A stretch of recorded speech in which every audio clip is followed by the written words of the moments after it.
There was once a Dax cavalry woman, the lover of an Oregon couple named Corfell and Aurelia. What was her name? We do not know, but they never used it. They called her by many pet names, though. For an exotic pet she was to them. Little Sweetness, Tender Petal, Wild Rider.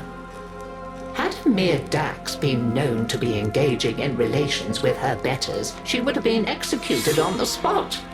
But the couple's power and influence was such that the affair would never be publicly addressed. Still, they feared to use her name, for names have power. Many gifts they gave her, fine armor, rubido rings, and a horse of her own, on the condition that she never ever named it. Names were for people, not possessions, so long as it remained a mere nameless thing. She would never love it more than them. But the rider could not bear to deny her friend the simple kindness of a name. So she whispered into its ear, "You are Rakali, freshness after rain." And just as the couple had feared, she came to love the horse dearly. This was intolerable to them. The horse had to go. An accidental impalement was arranged. But fate played a cruel trick, and both rider and horse were impaled. Corfell and Aurelia hastened to her side. Ignoring the dying horse, they fretted over their lover as she coughed blood. Continuity was out of the question.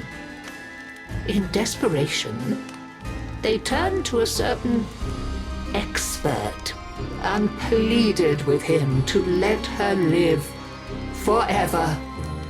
He returned the rider to them, transformed to a warrior of living steel. Her sweet and pretty face looked upon them with a smile that would never fade. For all their talk of forever, they wearied of her immediately. Now that the relationship was no longer taboo, they abandoned it. Parties became awkward when the rider stood vacantly by, useless as an abandoned doll. She had to go. They agreed. So, arrangements were made with a master of industry, and the rider, all unknowing, accompanied the couple to a facility.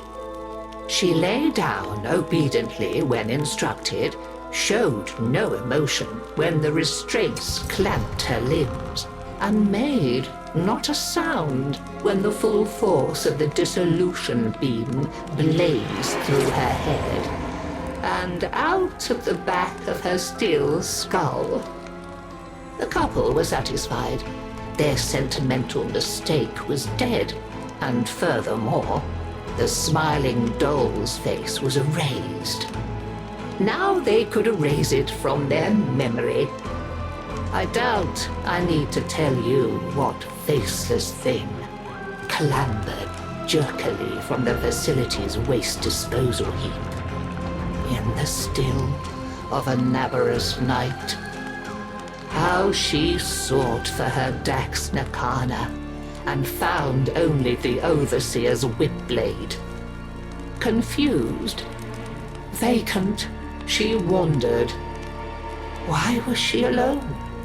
Where was her loyal Rakali? She raged deep into despair and memory, and summoned up a ghost horse to run alongside her on the night winds. Now, at least, she was no longer alone. She groped for other memories, came up with hands overflowing with betrayal.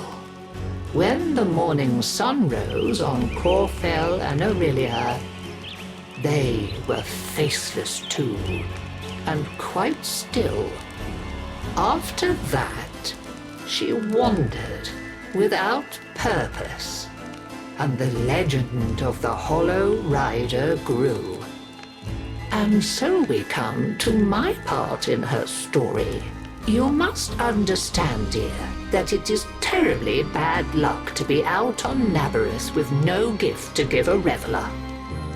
And yet, that was my plight as I stood, my old bones aching, before the dreadful figure on the road many years ago. I have no face, the figure before me seemed to say, in a whispering voice that spoke in my mind. I have no name, only a need, and you come before me empty-handed this Navarus night.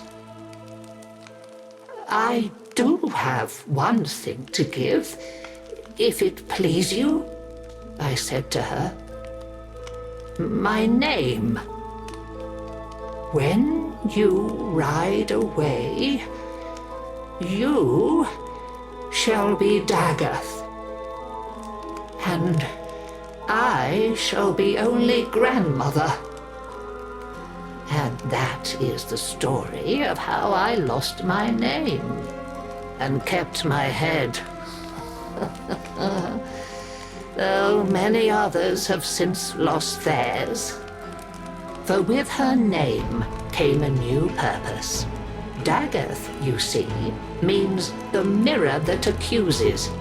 They say that none can now look into the gulf where once her face was, without their own sins rising to accuse them, and a swift, sharp sentence following. A happy Navarus to you all.